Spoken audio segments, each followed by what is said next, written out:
इसको समझने से पहले एक बार मैं आपको कुछ बातें बताना चाहता हूँ जिसको ज़रा गौर से समझिएगा।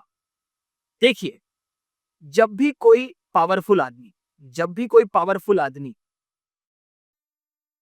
माइनॉरिटीज़ को यानी कि अपने से कमज़ोर व्यक्ति को, अपने से वीक को डोमिनेट करने लग जाता है, तब हमेशा लड़ाई स्टार्ट होती है, तब हमेशा फाइट स्टार्ट होती है।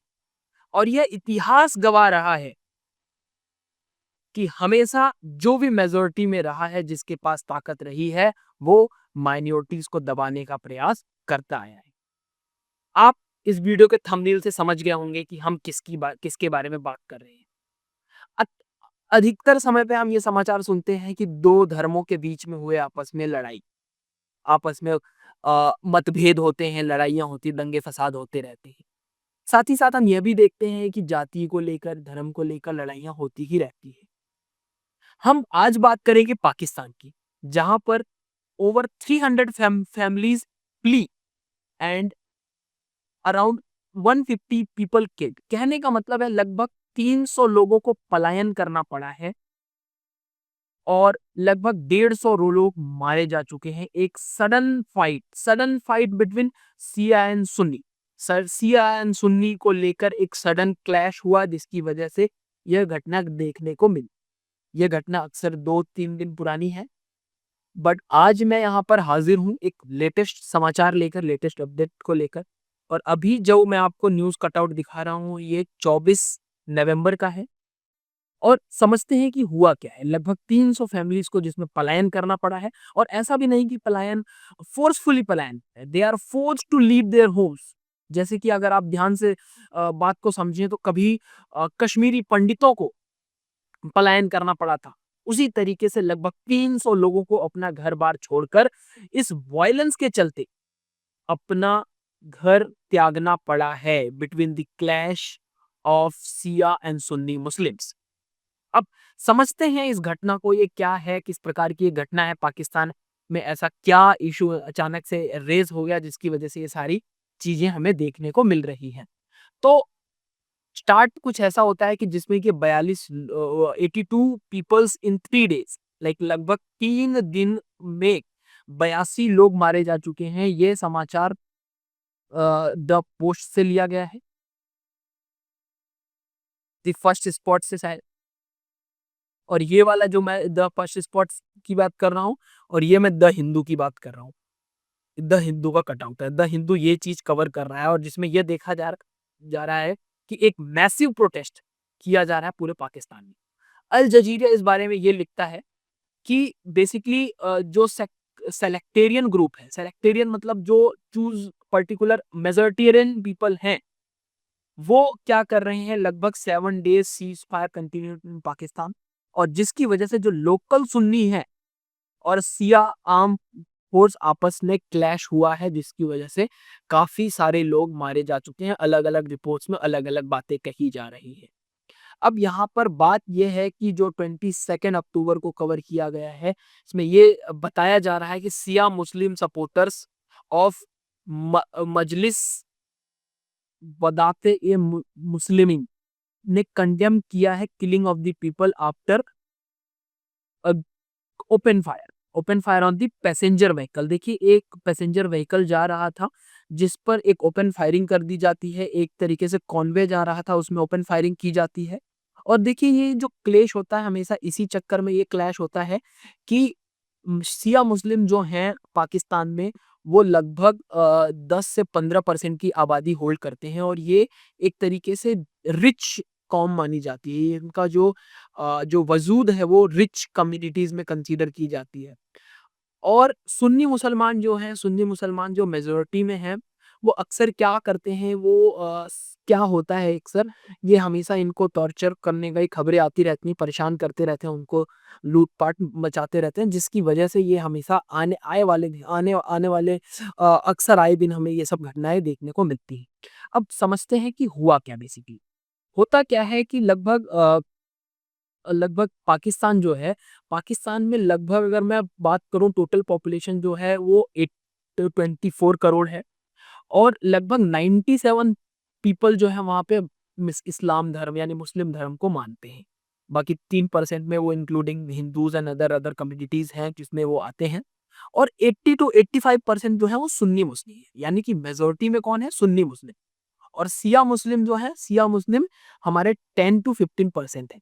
तो पाकिस्तान की ये कुछ एक रफली डेमोग्राफी है। और हमेशा देखिए जब भी लड़ाइयाँ हुई हैं, जो सुन्नी मुस्लिम हमेशा ये मेजॉरिटी में रही है और सिया मुस्लिम को हमेशा डोमिनेंट सुन्नी मुसलमान ने किया है। जिसके चलते लेकर ये जो आपस में लड़ाई, इन दोनों विचारधाराओं में लड़ाई होती रही है। और ये ना बात कोई नई नहीं है, बहुत पुरानी बात है। अब ये हम समझते हैं कि ये जो लड़ाई हुई है ये क्यों हुई है, इसकी क्या घटना घटी। तो बात एक पाकिस्तान के एक जिले में होता क्या है कि कुछ 32 पीपल किल्ड ऑन सैटरडे और 40 सुन्नीज और 18 सियाज के मारे जाने की खबर आती है, जिसमें कि जो ओवरऑल इम्पैक्ट होता है 150 पीपल मारे जाते हैं इन रिसेंट मंथ में। लगभग ये जो अभी हाल ही का महीने की मैं बात करूं तो लगभग 150 लोग मारे जाते हैं और जिसमें से 300 फैमिलीज का डिस्प्लेसमेंट हो जाता है, वो पलायन कर जाते हैं। एक तरीके से देखा जाए तो पेशावर की तरफ ये लोग पलायन करते हैं और इसी के चलते लगभग 317 दुकानें डैमेज हो जाती हैं और लगभग 200 घर को तबाह कर दिया जाता है। अब होता क्या है इसमें कि जो गनमैन होते हैं वो टारगेट करते हैं दो सिया मुस्लिम्स को। सिया मुस्लिम का जो एक काफिला जा रहा होता है, कॉन्वे जा रहा होता है, इसको टारगेट करते हैं और अंडर दी पुलिस स्क्वाड, जिसकी चलते 43 किलिंग्स होती हैं और 11 लोगों को क्रिटिकल इंजरीज होती है। Shia Muslim attacked Sunni dominated areas on Friday and setting home basically at बगान्स बाजार अलबज। कहने का मतलब ये है कि जिसकी वजह से जो घर हैं, बगान्स हैं, बाजार हैं, इन सब में एकदम आगजनी हो जाती है और वायलेंस का लेवल होता है वो बहुत ज्यादा बढ़ जाता है। अगर मैं बात करूं विटनेस अकाउंट का तो एक रिहान मोहम्मद है जो कि सुन्नी जर्नलिस्ट हैं। वो पलायन करते हैं अपने घर को with family during the attack and return to find his village and find ash. कहने का मतलब यह है कि अगर मैं इनकी बात मानूं, सुन्नी जर्नलिस्ट की अगर मैं बात मानूं, तो ये पलायन होकर किसी दूसरे जगह जाते हैं और वापस जब लौट कर आते हैं तो देखते हैं वहां पर घर ना होने के बजाय वहां पर सिर्फ राख मिलती है, उनके घर का सिर्फ राख मिलती है। जिसको चलते लेकर ये वर्ल्ड भर में, पूरी दुनिया भर में बहुत बड़ा टेंशन है कि किस तरीके से इस मैटर को सुलझाया जाए। इससे इंडिया पे भी काफी इम्पैक्ट पड़ सकता है, as India is a neighbour country. Neighbour country होने के नाते जो इम्पैक्ट है वो इंडियन मुसलमानों पर भी पड़ सकता है, क्योंकि यहाँ पे के जो भी मुस्लिम पॉपुलेशन है वो भी काफी इन्फ्लुएंस होते हैं पाकिस्तान में जो भी गतिविधियां हो रही हैं उसको लेकर। और आने वाले समय में हम देख सकते हैं कि कुछ ऐसे वॉयलेंस या फिर कुछ ऐसे डिबेट्स, कुछ ऐसी चीजें, कुछ ऐसे मोमेंट्स हमको दिख सकता है जिसने कि भारत के ही जो आर्म फोर्सेस हैं या फिर अदर तरीके की जो टेंशन्स हैं वो सामने आ सकती हैं। अगर मैं चैलेंजेस की बात करूं तो सबसे पहले insufficient police and administration staff to manage the violence. कहने का मतलब है देखिए जो मेजोरिटियन जो है वो सुन्नी मुसलमानों का है। तो अगर मैं बात करूंगा शिया मुसलमानों के ऊपर कुछ दंगे फसाद हो रहे हैं तो एक तरीके से बैलेंस अप्रोच है, ऐसा कहना एक तरीके से डिफिकल्ट है। मतलब मैं ये नहीं कह पा रहा हूँ कि जो पाकिस्तानी एडमिनिस्ट्रेशन है, पाकिस्तानी गवर्नमेंट है, इस मामले को एकदम बैलेंस तरीके से सुलटाने में सफल है या फिर रहेगी भविष्य में, क्योंकि मेजोरिटियन को डेफिनेटली गवर्नमेंट को अपना मेजोरिटी पार्ट देख के चलना पड़ेगा। और जिसकी वजह से जो सिया मुसलमानों को चैलेंजेस फेस करने पड़ रहे हैं वो शायद आने वाले समय में और भी ज्यादा चैलेंजेस फेस करने पड़े। साथ ही साथ हम ये भी देखते हैं कि कंटिन्यूड क्लैश जो है between the deployment and security forces को लेकर, ये लोकल एल्डर्स एंड एफर्ट्स को लेके बहुत ज़्यादा इमीडिएट पीस की बात अगर करी जाए तो वो अभी चैलेंजेस में है। किस तरीके से वहाँ पर शांति बनाई जा सकती है, वहाँ पे पीस एंड हार्मोनी को मेंटेन किया जा सकता है और पाकिस्तान गवर्नमेंट इसको किस तरह से देखती है, अभी कोई ऑफिशियल स्टेटमेंट से इस तरीके से नहीं कबूल किया गया है कि आने वाले समय में क्या एक्शन वो लोग लेने के विचार में हैं। साथ ही साथ जो सेलेक्टेरियन वायलेंस है, जो चुनिंदा लोगों को समझकर जो वायलेंस किया जा रहा है, टारगेट टारगेट किलिंग्स जो हो रही हैं, वो बेसिकली बहुत ज़्यादा कॉमन होती जा रही है पाकिस्तान में। और इसका इतिहास भी रहा है कि पाकिस्तान एक तरीके से अपने कंट्री में बैलेंस अप्रोच रख के गवर्नेंस कभी नहीं रख पाया है, और शिया माइनॉरिटीज़ हैं उनके ऊपर आए दिन हमले होते रहते हैं, टारगेटेड हमले होते रहते हैं। और सीज़ फायर का जो इश्यू है वो बहुत ज़्यादा इश्यू क्रिएट कर रहा है, जिसकी वजह से कंप्लीटली वहाँ का लॉ एंड ऑर्डर फेल हो चुका है। अगर मैं बात करूँ इससे इंडिया क्या सीख सकता है? अगर इंडियंस की मैं बात करूँ तो हमेशा इंडिया में भी सेम इश्यूज़ रहते ही हैं। और बहुत फैक्ट की बात मैं कहूँ, देखिए इंडिया में हिंदू मुसलमान की जो पॉपुलेशन है, वो जो आपस में डिस्प्यूट्स हैं, वो एक अपनी जगह है। वो हर कंट्री में जब हर डिफरेंट डिफरेंट टाइप के लोग होंगे, तो अपने-अपने ओपिनियंस होना एक लाज़मी है। लेकिन जब भी आप थॉट को अपने थॉट को सुप्रीम और दूसरे के थॉट को इंफीरियर करेंगे, तो डेफिनेटली ये इश्यू सामने आएगा, जिसकी वजह से बहुत ज़्यादा सामना करने को पड़ सकता है। ये तो बात रही रिलीजन टू रिलीजन इश्यू का।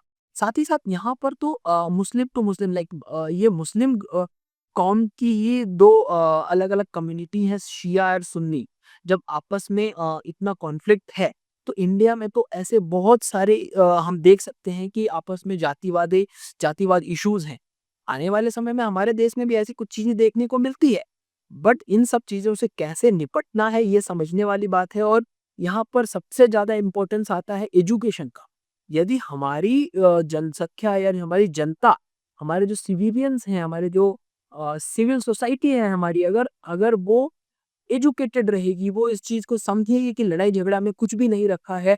अगर देश का डेवलपमेंट करना है, अगर देश को आगे ले जाना है, अपने परिवार को आगे लेके जाना है, तो हमें एक साथ मिलकर आगे जाना होगा। इन लड़ाई-झगड़ा में कुछ भी नहीं रखा। हाँ, डेफ़िनेटली किसी के थॉट्स ऐसा हो सकते हैं कि हाँ भाई, मेरा थॉट सुपीरियर है, उन पर्टिकुलर पर्सन का थॉट इंफीरियर है। तो हमें ये समझना पड़ेगा कि सब एक हैं, और एक हैं तभी सेफ हैं। ये हम आने वाले समय हमने ये काफ़ी डायलॉग सुने हैं।